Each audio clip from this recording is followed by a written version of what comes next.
Hi, beautiful souls. We're just going to do a little reading today for the collective and for whoever this may resonate with. I hope you're all keeping well at this busy, very busy time and often quite stressful time of the year. So we're just going to touch base and do a very quick reading for the collective with the Luminous Void Tarot. And just see what support and energy we can be bringing through for ourselves today, and what is the energy that we're needing to embrace. Where are we at?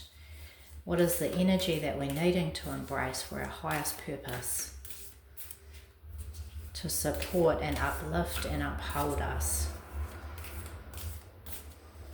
today, to be the best that we can be and in alignment with our highest purpose. What is the energy that we are needing to embrace today for our highest purpose?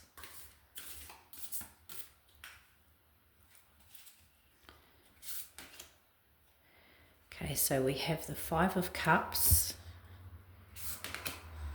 and the Four of Discs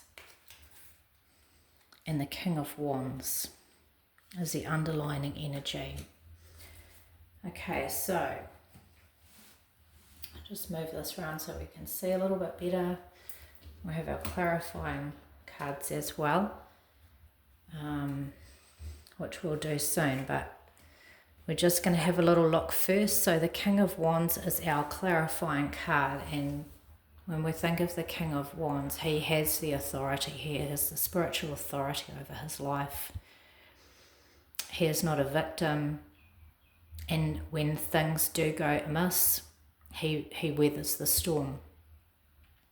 He understands, and he has such a crown. If you even think of this crown as experience, every single one of these tiers on his crown represent his experience and his knowledge, and that versatility, flexibility, durability, sustainability, the perseverance to continually get up even when life can knock you down. These tears represent this experience and the wisdom gained through all of the lessons.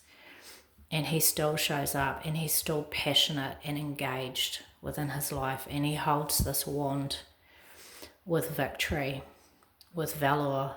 You know, he is victorious over his life. So this is the energy that we're really being asked to lean and work with. We must get up and stand forthright, upright for ourselves, and represent ourselves in our life with an authority, with a sovereignty. We are spiritually sovereign beings. We have a spiritual autonomy and authority that we must honor in our life and keep showing up in this way for our highest purpose. The Five of Cups. So this is the underlying energy that we're really needing to lean into and embrace for our highest purpose, is starting to take authority back over our spiritual autonomy and our creative processes, and knowing and believing that we can do it, and that we have all that we need to be able to create and birth that creativeness in whatever way that we feel drawn to within our life. The Five of Cups represents some grief or some hurt or some wounding that has maybe compromised our belief system in ourself, that we're being asked to remember our strength, remember our passion, remember who we are. Have we forgotten because of trauma? Have we been hurt? Is there some sort of blockage? The Five energy represents, even though this is hard, this is a hard and hurtful energy that is being acknowledged here, whether it's past trauma or something that's happening in the now. It affects now and in the future unless we have a conversation. Five's the opportunity. It's the number of this conversation. Things are unstable, they're chaotic, they're messy, and they don't feel harmonious, and they don't feel secure and safe. 4 is a number of stability, and 6 is a number of harmony, and 5 is in between the both of them. It does give us the opportunity to have conversation, and when we have conversation and inner dialogue with ourselves, we can move through things rather than just being stuck. Remember that when water stays still and stuck for a long period of time, it becomes stagnant. It's not healthy water. You know, this is the 5 of emotions, which is water. It's meant to be fluid. Emotions are meant to be energy in motion. And when we get hurt, we hold on, we hold on to things and we keep things held, and sometimes we don't know how to move through it. The emotions is meant to be movement, so that the water is healthy water and it doesn't become stagnant, that the emotions are flowing and moving. So how can we, when we think about these conversations, how can we move through whatever this represents within your life today, within things that have happened in the past that have caused blockages perhaps on your path right now? If those conversations aren't had and that energy isn't moved, then it's going to affect the present and the future. Life is not easy. It's not a bed of roses. Sometimes it really hurts and it's really difficult.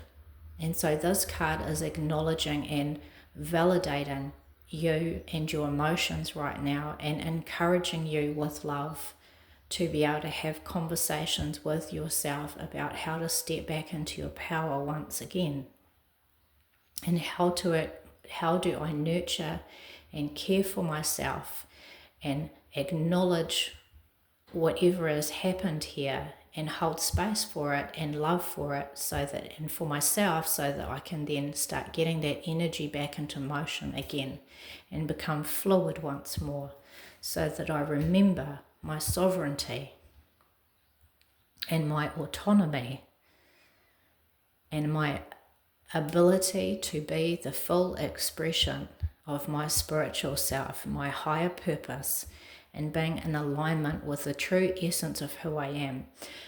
Things that happen within our life are not us. They hurt us. They can cause blockages within our life, and they can affect the lens in which we look and perceive things through. But they are not in alignment with the authentic essence of who we truly are at a soul level. So this is just this gentle reminder of validation and holding space for you and love for you. It's a communication of love for you to move through this space and whatever it was and whatever it is, so that you can come back to this place of authority and autonomy over your life, and putting that into action. Action. The kings are about action. So whatever this blockage was, there needs to be a form of action where you start taking back authority over your life. And the 4 of discs, sometimes this energy can really affect us having the belief and feeling secure. The 4 of discs often to me feels like the energy that we as people want to feel safe and secure. It's like, financially speaking, we want to feel safe and secure, but it also branches out into even that essence and feeling about home, about safety, about feeling safe and secure, and things are reliable and predictable, and we feel safe and we can trust and let our guard down. The 4 of discs often is a card that, yes, there is structure, but there is a fear that maybe that will be taken away, and so we hold on. Again, there is structure, but we can get to a point where on some subconscious level, we're not wanting to allow things to continuously be flowing and moving because there's a fear that it might not last. And so perhaps that is because of something that's happened in the past, or something maybe right now, but more perhaps in the past, that is causing this underlying fear that we're wanting to hold on to things because of the fear of things being taken away, and that security and that foundation and feeling safe perhaps might be taken away. And this could affect finance in our ability to be branching out in our financial situations and taking on new endeavors and allowing those endeavors to grow and move and manifest. Wounding on an emotional level can affect so many and ripple out into so many other aspects and facets of our life. And so this is why this King of Wands is so pivotal for this whole reading, to remind you that we weather the storm. Even if you look at these tears, this situation can be a tear that you can then have conversation and move through by self-care and finding your confidence again. And it can be part of that crown of sovereignty and authority and autonomy coming back into yourself that maybe has been lost or taken, that you can reclaim again. Okay, we're just going to do a quick clarifier for the end of this reading. So it really is a validating and an honouring of you, and perhaps things that have happened that you need to hold space and love, and getting that movement back into the emotions. So self-care and love and gentleness is definitely required, but it's also prompting you to get those emotions back into motion again and finding your confidence in yourself and finding that stability and knowing that you are safe. And then putting that action back into place in your life. So what is just the final clarifier for this reading? For our highest purpose. Okay, so we have the card Abundance. Now we see these 3 coins. So there is an aspect perhaps that something here is affecting our belief system, perhaps around abundance and our feeling of safety and everything's okay and everything will be okay. I am okay and it will be okay. There is a reassurance here that there is abundance here and everything is okay. Now the 3, when you look at numerology, 3 represents fertility and growth. And so this is reminding there is growth, there is structure, when you hold space to have conversations with yourself and come back into your authority and your autonomy over yourself, your life, your passion, your spirit, your emotions, your physical self, your whole self. There is an abundance of growth coming your way. And the last card, the underlying card, is forgiveness. Now, whatever that might look like for you, you will know whether it's self-forgiveness. Remember that forgiveness doesn't mean that things were okay or that they are okay. It's the choice to release yourself from whatever it was that's held you in bondage and choosing to take the chains off and remove them. It doesn't mean that you are now okay with something perhaps that's happened that's wronged you. It just means that you are choosing to release yourself from it and not be bound by chains to it any longer. And this, if you look at the sun and the moon and cycles, this is a process. Sometimes it really takes a long time to make these conscious choices and seasons and time and cycles for this to really feel deeply like a weight has been lifted from you. But it will come, even just that gentle acknowledgement that I am choosing to move on from whatever this energy was, because ultimately I do it for my own sovereignty. I respect myself enough to reclaim myself. For there is much abundance and growth coming my way, and I claim it today. Okay, beautiful souls, I hope this message has served you well. These are your cards for today. And I hope that you are doing a lot of self-care at this busy and stressful time of the year. With much love and grace, may you go well today.